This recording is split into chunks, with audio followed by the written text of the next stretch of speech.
जय श्री कृष्णा गाइस। माँ के बिना घर सूना है और पिता के बगैर जिंदगी। तो चलिए कहानी को शुरू करते हैं। आज बुखार की हालत में रसोई घर में काम करती हुई अपनी पत्नी सुधा को देखकर राम प्रकाश जी बहुत बेचैन हो रहे थे। कुछ देर पहले ही अपने बेटे अमित द्वारा कहा गया एक एक शब्द उनके कानों में गूंज रहा था। सोचने लगे कि जब वे स्वस्थ थे और नौकरी करके तनख्वाह घर में लाते थे तो अमित बिना किसी झिझक के उनके मांगने से पहले ही उनकी सारी जरूरतें पूरी कर दिया करता था। इस कारण उन्हें अपने बेटे पर पूरा विश्वास था। परंतु कुछ दिनों पहले ही जब उन्हों को दिल का दौरा पड़ा तो उनका अस्पताल में इलाज करवाया गया, जिस पर काफी खर्चा आ गया था। अस्पताल में इलाज करवाने के बाद घर पर रहकर आराम कर रहे थे। आज जब दिल के मरीज राम प्रकाश जी ने अपने बेटे को अपनी पत्नी की दवाइयां लाने के लिए कहा तो बेटे ने स्पष्ट सा जवाब दे दिया, पिताजी मेरे पास दवाई लाने के लिए पैसे नहीं हैं। जितने पैसे आपकी पेंशन के आए थे वे सब आपके इलाज में ही खर्च हो गए हैं। 2 दिन बाद आपकी पेंशन आ जाएगी तो मैं दवाइयां ला दूंगा। और वैसे भी 2 दिन आप दोनों दवाई नहीं भी खाएंगे तो कुछ बिगड़ने वाला नहीं है। बाप बेटे में अभी ये बातें चल रही थी कि उनकी बहू सीमा अपने बेटे के साथ तैयार होकर गेट पर खड़ी हो गई। अब चलिए भी मूवी शुरू हो जाएगी तो मजा नहीं आएगा, बहू सीमा बोली। तो साथ साथ बेटे ने भी कहा, पापा आज खाना भी हम बाहर ही खाएंगे। अमित बच्चों के साथ लड़ाते हुए उन्हें गाड़ी में बैठाने लगा और हंसते बतियाते तीनों लोग वीकेंड एंजॉय करने के लिए निकल पड़े। बेटे की बातों ने राम प्रकाश जी और सुधा जी के दिल को झकझोर कर रख दिया था। कुछ समय तक तो उन्हें अपने कानों पर यकीन ही नहीं हुआ। बीमारी की हालत में भी अपने पति के लिए डिनर बनाती हुई सुधा जी सोचने लगी कि यही बेटा जब बचपन में बीमार पड़ जाता था और उसकी दवाई खत्म हो जाती थी तो कई किलोमीटर पैदल चलकर भी इसके पिताजी इसके लिए दवाई लेकर आते थे। जब बचपन में उसे बुखार चढ़ता था तो सारी सारी रात बैठकर मैं उसके माथे पर गीली पट्टियां रखती थी और जब तक बुखार नहीं उतरता था तब तक मेरी आंखों में नींद नहीं आती थी। और आज इसी बेटे को अपना वीकेंड मनाना हमारी दवाइयों से ज्यादा महत्वपूर्ण लग रहा है। सोचते सोचते सुधा जी डिनर बनाकर कमरे में ले गईं। राम प्रकाश जी का उदास चेहरा देखकर कहने लगी, अजी आप चिंता मत कीजिए, कल सुबह मैं बैंक में से कुछ पैसे निकलवा लाऊंगी और आपकी दवाइयाँ ले आऊंगी। अरे नहीं सुधा, मेरे पास कुछ पैसे पड़े हैं, बैंक जाने की जरूरत नहीं पड़ेगी। कल मैं ही टहलते हुए चला जाऊंगा और दवाइयाँ ले आऊंगा। राम प्रकाश जी और सुधा जी का एक बेटा और एक बेटी अनु थी। बेटी के विवाह वे 2 साल पहले ही कर चुके थे। अभी 1 साल ही तो हुआ था राम प्रकाश जी को रिटायर हुए और 1 साल में ही वे अपने बेटे बहू को बोझ लगने लगे थे।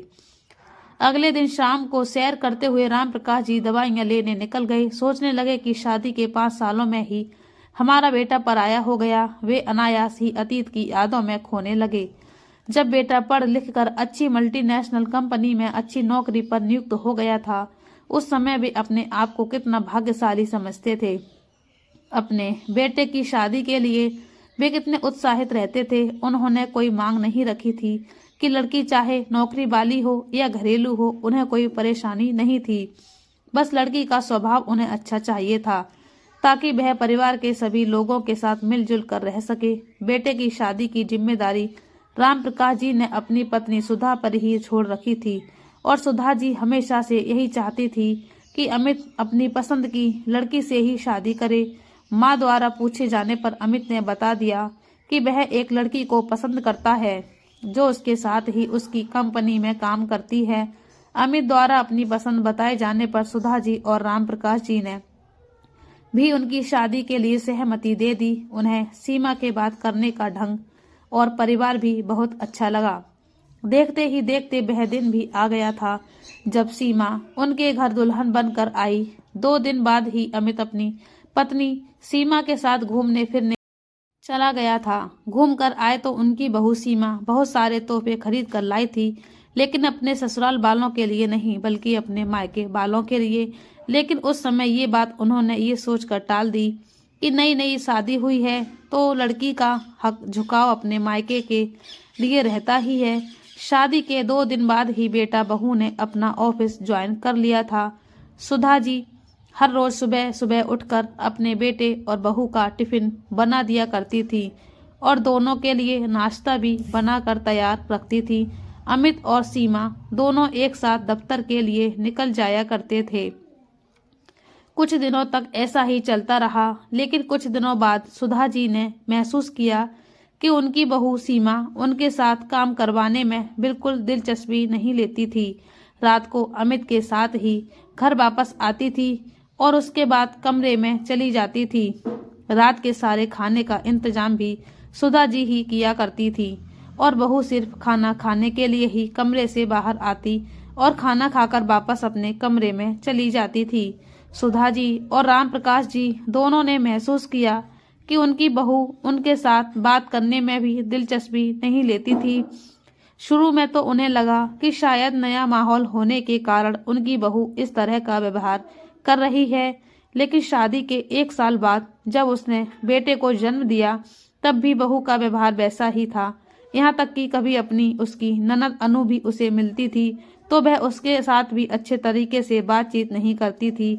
अनु ने भी ये महसूस किया कि उसकी भाभी उसके साथ बात करने में भी दिलचस्पी नहीं रखती। यह बात सुधा जी और राम प्रकाश जी के मन में बहुत खटकती थी। खैर, धीरे धीरे समय बीतता गया और राम प्रकाश जी की रिटायरमेंट का समय भी आ गया। रिटायरमेंट के बाद राम प्रकाश जी और सुधा जी ने एक पार्क में योगा क्लास अटेंड करना शुरू कर दिया और शाम के समय राम प्रकाश जी कोई ना कोई किताब पढ़ने बैठ जाया करते थे। वे अपने रिटायर्ड जिंदगी का बहुत अच्छे से इस्तेमाल कर रहे थे, लेकिन वक्त को कुछ और ही मंजूर था। कुछ दिनों बाद ही राम प्रकाश जी को दिल में दर्द की शिकायत हुई और अचानक ही दिल का दौरा पड़ गया। इलाज करवाने में ही रिटायरमेंट से मिले हुए सारे पैसे खत्म हो गए और साथ में ही सारे पैसे गए। उस घर में उनके लिए मान सम्मान और इज्जत भी।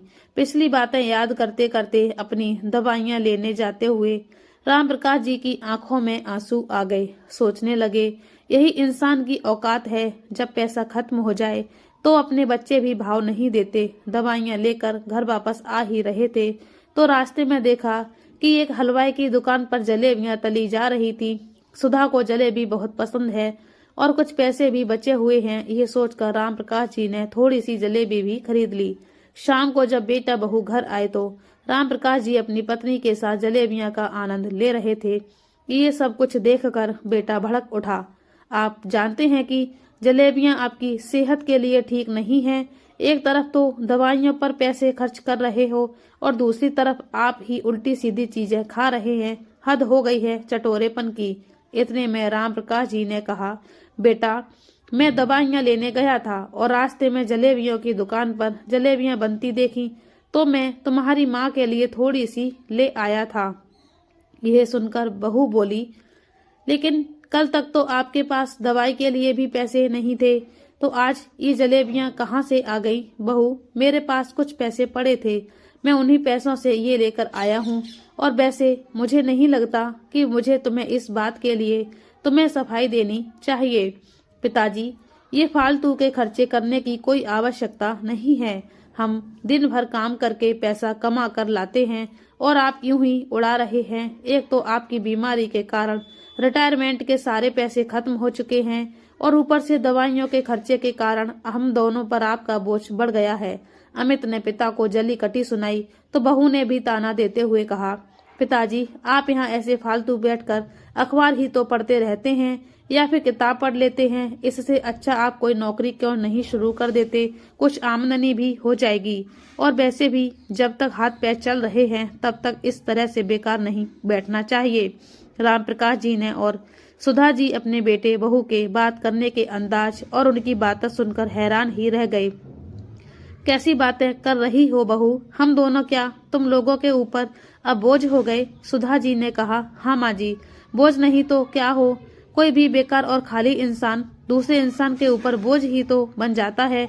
जब पिताजी बाहर जाकर दवाइयाँ ला सकते हैं तो बाहर जाकर नौकरी क्यों नहीं कर सकते? बहू के मुंह से इतनी अपमानजनक बातें सुनकर राम प्रकाश जी को तो जैसे काटो तो खून नहीं। उन्होंने अपने बेटे की तरफ देखा। वह ऐसे चुपचाप खड़ा था जैसे पत्नी की बात में सहमति जता रहा हो।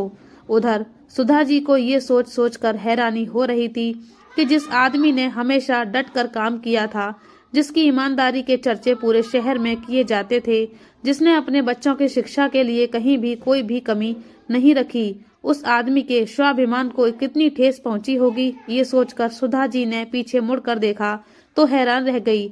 उनके भैया भाभी दरवाजे पर खड़े थे। उनके चेहरे के भाव से ही दिख रहा था कि उन्होंने सारी बातें सुन ली हैं। जैसे ही सुधा जी ने अपने भाई की तरफ देखा, वह अपने आंसुओं को सैलाब को रोक ना पाई। वे रात को राम प्रकाश जी के घर पर ही रुके। अगले दिन सुबह जब अमित अपनी पत्नी के साथ नौकरी पर चला गया तो सुधा जी राम प्रकाश जी से कहने लगी कि अब हम इस घर में एक पल के लिए भी नहीं रहेंगे। ये सुनकर सुधा जी को शांत कराते हुए उनका बड़ा भाई बोला, सुधा, तुम ये कैसी बातें कह सकती हो? ये घर आप दोनों का खरीदा हुआ है और आप दोनों इस घर को छोड़कर क्यों जाएंगे? अगर किसी को जाना ही होगा तो वह आपके बेटा बहू होंगे। उन दोनों की बातों ने राम प्रकाश जी और सुधा जी को बहुत हौसला दिया। लेकिन जब वह चले गए तो घर में शांति सी छा गई। सुधा जी वैसे ही खाना बनाती रहीं और अमित और सीमा बेशर्म बनकर नाश्ता करते, अपना टिफिन लेकर चले जाते और रात को खाना बाहर से ही खाकर आते। राम प्रकाश जी के दिमाग में क्या चल रहा था कोई नहीं जानता था। वे रोज सुबह निकल जाते और शाम को घर वापस लौटते। सुधा जी भी जब पूछती तो यही जवाब देते कि वक्त आने पर बताऊंगा। एक दिन राम प्रकाश जी ने घर पर एक छोटी सी पार्टी रखी और अपने कुछ दोस्तों को बुलाया। बहुत दिनों बाद घर पर खुशी का माहौल बन गया। घर का माहौल देखकर बेटा बहू हैरान रह गए।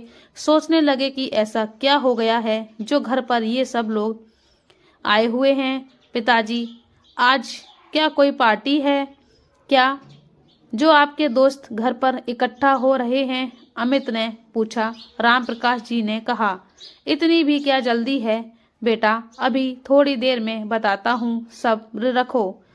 जो लो जलेबियां खाओ। जब सब लोग पहुंच गए तो राम प्रकाश जी के एक मित्र ने बोला, अब राज खोल भी दो कि तुमने हम सबको यहाँ पर क्यों बुलाया है। तब राम प्रकाश जी बोले, अरे आज बहुत खुशी का दिन है। तुम यकीन नहीं मानोगे कि इस बूढ़े निठल्ले और लाचार आदमी को भी नौकरी मिल सकती है। अब मैं बेकार आदमी नहीं हूँ और सबसे बड़ी बात कि अब मैं किसी पर बोझ नहीं हूँ। अब मैं अपना और अपनी पत्नी का पूरा खर्चा उठा सकता हूँ और किसी की हिम्मत नहीं होगी कि मुझे बूढ़ा और बेकार कह सके। ये सब कहते हुए राम प्रकाश जी ने अपने बेटे और बहू की तरफ देखा और अपने मित्र सतीश कुमार का आभार व्यक्त करते हुए बोले, आज मेरे मित्र के कारण मुझे नौकरी मिल पाई है। इन्होंने मुझे अपने दफ्तर में अकाउंटेंट के पद पर नौकरी लगवा दी है, जहां मेरा वेतन भी बहुत अच्छा है और इसी खुशी में मैंने आज सबके लिए पार्टी रखी है। सभी लोग खा पी कर उन्हें बधाइयां देने लगे। जब सब लोग चले गए तो राम प्रकाश जी ने अपने बेटे और बहू को बुलाया और कहा, बेटा, यदि आज तुम अफसर बनकर खड़े हो तो इसमें मेरा और तुम्हारी माँ का बराबर का योगदान है।